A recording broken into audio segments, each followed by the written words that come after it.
Well, Danny Clarke, thank you so much for coming and for taking time out of your day to meet me and to talk with me, especially with the time zone difference and everything. Glad we can coordinate. So, you are the General Secretary of the WUFA, World Unity Football Alliance. Is that Yep. correct? Yeah. So I originally started, or I'm also the president of the International Surrey Football, which is a member of WUFA. We were co-founders when it started in 2020. I was elected as the general secretary last year, as WUFA members sort of pushing towards a slightly more professional structure than it was before. I've also, so as part of that, since I'm been involved in WUFA and as running my own team, we've organised some of WUFA's first games. So the first friendly under the WUFA banner was Surrey versus the Chagos Islands. It's awesome. Surrey hosted the first tournament, the WUFA World Series, involving some of the members. We also hosted the first WUFA women's game under the WUFA banner against the Afghanistan women's development team last year as well. So we've been quite heavily involved, quite leading the way, generally speaking. And then, I've sort of helped out from there. I was initially told about the idea of WUFA by Paul Watson. And then he got me in touch with Gabrielle, who used to be involved with Dartford United. And that was pretty much his project. But because Surrey wasn't eligible to join CONIFA, which is obviously what a lot of teams were at the time, I took it as an opportunity to obviously get us under that sort of more international bracket and sort of grew from there and try to be as involved and as helpful to show my team's worth as much as anything else. I guess speaking of Surrey, I guess that's the kind of the first leading question. Um, So, since you are involved with the Surrey Federation and their football over there, Yep. uh, how did it come to be that the county of Surrey wanted representation in an organization like this? Why is it that you guys want to be a part of something like this? Well, county football in the UK was actually historically quite common. There was quite a lot of regional footballs. Leagues had sort of like their all-star teams. Counties had their teams, and in the early days of football, it was quite common for that. So Surrey had a team back in the day, took part in competitions back in the day, but obviously as football professionalised, club football took more precedence and whatnot. The county side of things sort of died down a bit, and this was just an opportunity to sort of reinvigorate that. So although we're one of the few county teams without sort of that more cultural distinction, like say Yorkshire or Cornwall, we still took an opportunity to sort of get involved in sort of this, and so we've been playing games since 2018 now. All right, yeah, that's pretty cool. So it's almost like a revivalist movement of something that used to be common in soccer, and I that's That's really interesting, and I'm excited to see how that develops over the next few years, especially now that we're kind of finally putting the COVID lockdowns behind us, and soccer is pretty normalized these days. Fans in the stadiums and everything. Of course, there's still a lot of work to do, but here's hoping. Yeah. So I find it really interesting. Looking at the current member federations, two of them are the Mapuche team and the Rapa Nui team. Hmm. Um, how did you guys get in contact with the people over there? Because I'm a little biased because I live obviously on the American continent. So seeing an Indigenous American team, uh, or two Indigenous American teams on this organization is really interesting because we don't think a lot about Indigenous people when it comes to football, at least in the mainstream thought Yep. process. So how did you guys get in contact with them, and what is the relations been like since meeting with them? So there's been quite a few of those sort of indigenous teams down in South America. There's been a lot. I think the Chilean government, especially, has been quite supportive in helping out those sorts of communities being involved in football. I think there's like several sort of competitions they've already been involved with. And there's another organisation which we've worked with, which I'm not going to butcher the name of, but it's basically representative of a lot of these South American teams. So they contacted us very much in the early days, had some discussions with them, and sort of like had this sort of cooperative relationship with them, and sort of like a couple of the teams have then been associated with through that. Obviously, those teams globally have quite limited options when it comes to taking part in these big competitions, the distance, the costs, and everything about that. So obviously going to be quite difficult, but we've tried, and we're quite hopeful to, at some stage in the future, to have like a South American team participate in a World Cup effectively, and sort of build those relationships and build more opportunities for them. All right, yeah, that's awesome.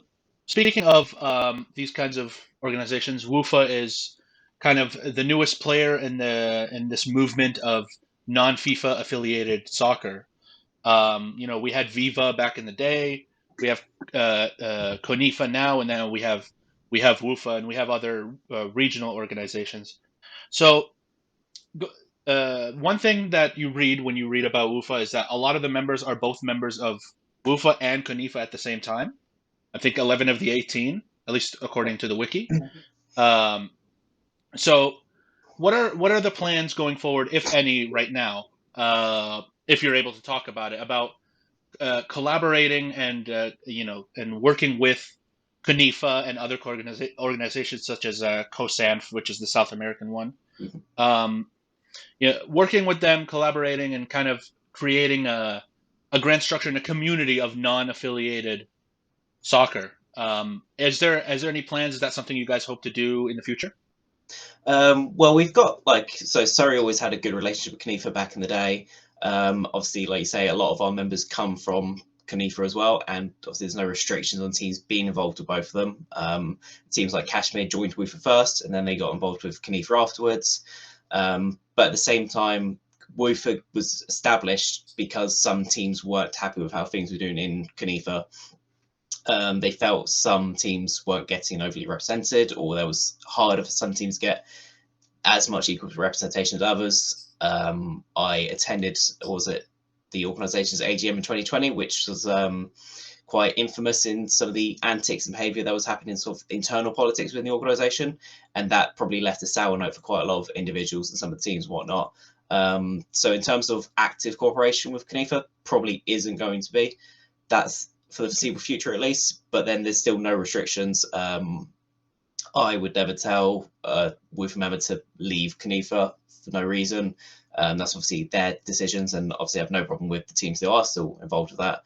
In terms of the other organisation like COSNAF, like you said, we have spoken to them. They're quite keen to obviously get involved with us, getting a South American team involved, like I say. So we're quite happy to work with the other ones. But obviously, I think to an extent, different organisations obviously have their own ways of going about things. So it's quite hard to find common ground all the time. Yeah, that's fair. So basically, nothing direct, at least in the plans, but the door is open, and you guys don't have an issue with people collaborating with both organizations. The more soccer can spread, I suppose, the better. And it'll be really interesting to see how this dynamic develops going forward.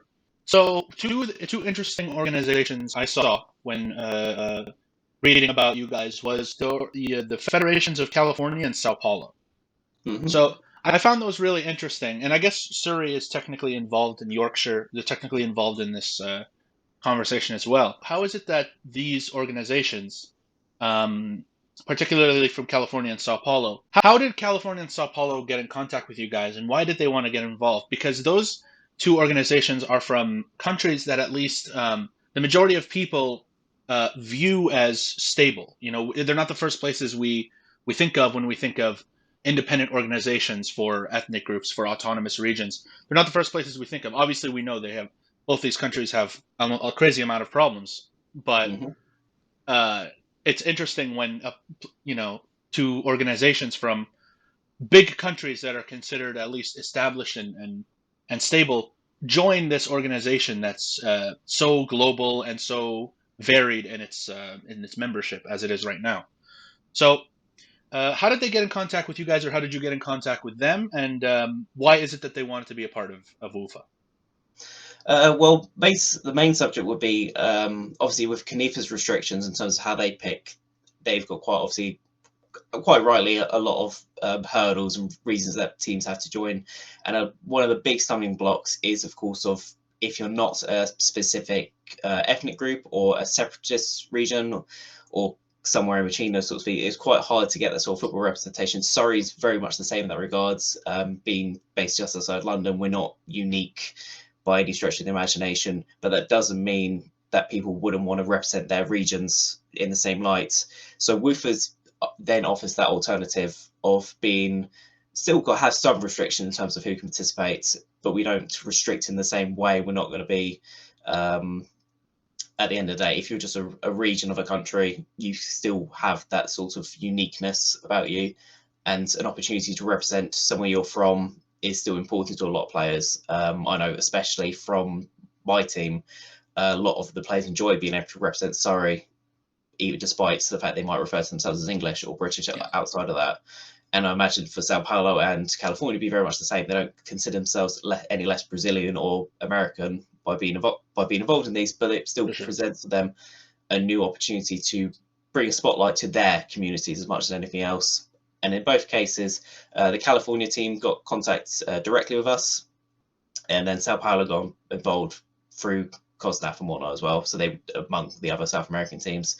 So far, we've not actively reached out to teams to get involved. A lot of the teams come to us directly.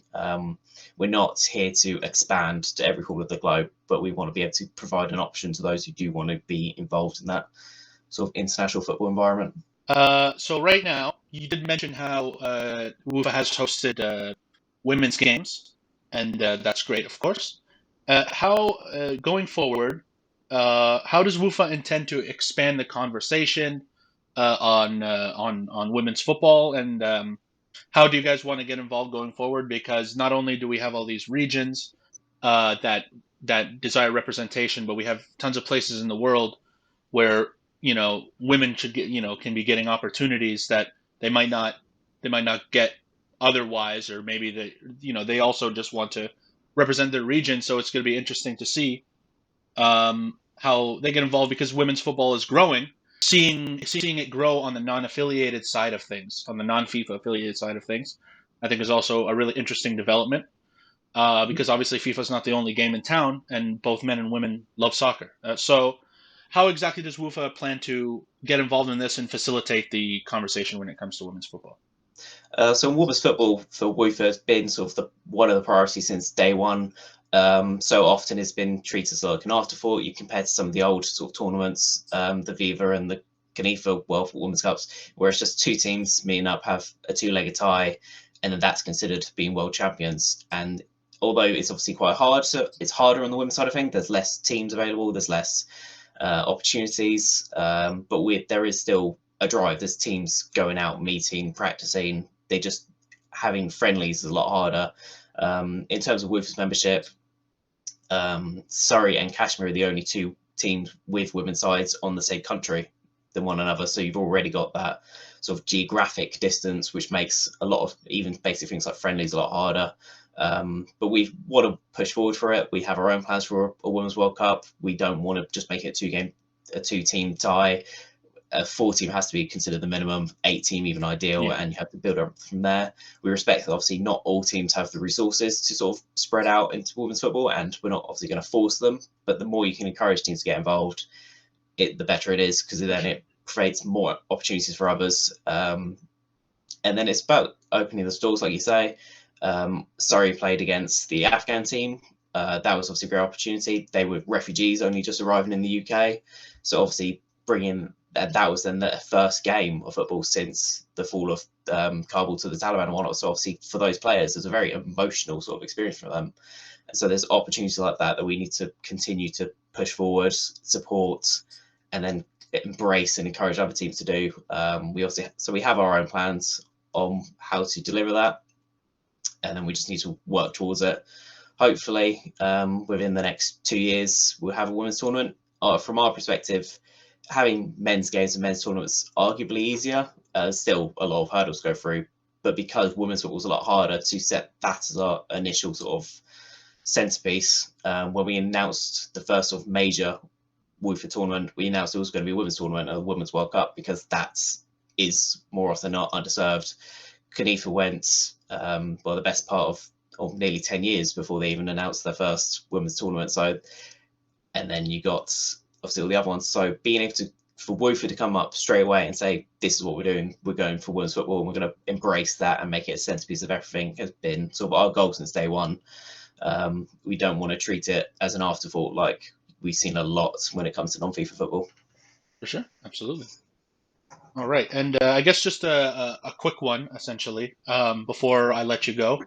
And once again, thank you for taking the time. That's right. I'm wondering if there are any inclinations or plans to potentially. Again, it's early in the game. You guys were only founded about 2 years ago, and you've made great progress since then. Um, but if in the foreseeable future, is there any idea about potentially getting into club football? Because, I, for example, one of the most interesting parts of what's going on in Kunifa, and I know they've been around longer, is they're, if I read correctly, they're sponsoring a league, or they're at least endorsing a league in Mexico. They did an independent league in Mexico, you know, aside from the established league there, which has, has a lot of history, but also a lot of established issues. Of course, I thought that was interesting, and it's probably the only, non-affiliated league at such a level. And is that something WUFA would love to do in the future, as right now is internationals more of the long-term focus? I'd say international is probably more of the long-term focus. There is hopes. Something I've been looking into recently is more futsal. Futsal's never been represented at all at the non-FIFA level, so that's something that sort of piqued my interest recently and started looking into. So we'll obviously see how that goes. But then on top of that, club football's not been quite as high a priority. I think again, it's one of those things with geography and then teams, and because we're different than Kanifa in the respect that we're not pushing. So obviously they've got teams like Abkhazia, South Ossetia, and so what these countries that have their sort of own leagues already, and then obviously they want to try to build up those sorts of things, supports that. In terms of where all of WUFA's membership are, all of our members have local leagues, clubs, and everything already represented at sort of their FIFA level. And I think for us to sort of like barge our way in to try to bring in something new would only cause probably more hassle, problems, and be more disruptive than cooperative. At the end of the day, we want to support local football as much as anything else and try to change the environment unnecessarily isn't going to obviously help that. But we want to be creative. We want to do other things, and we want to try to, in the same way, pushing women's football because that's been underrepresented in non-FIFA. Doing other things like say futsal, beach soccer, and those other sorts of things that people haven't looked at in the past, but maybe offer something else. Yeah, no, that's cool. I think it's really interesting that you guys want to get into futsal, because futsal is like the underrated little cousin of proper association football, and it also has its own history and culture that's kind of overlooked by the broader footballing community and fans. Yeah, it's going to be interesting to see that develop over the years, and but yeah, internationals make sense. You don't want to you you don't want to, I guess, go too fast too soon. And I think you guys are making wonderful progress. I'm loving, what's going on in only about 2 years. You have all these member associations, plans for tournaments, and that's really cool. So once again, I want to thank you for taking the time to meet with me, to talk with me. And once again, everyone, this is Danny Clarke, General Secretary of the WUFA, WUFA, World Unity Football Alliance. And thank you so much for watching this video.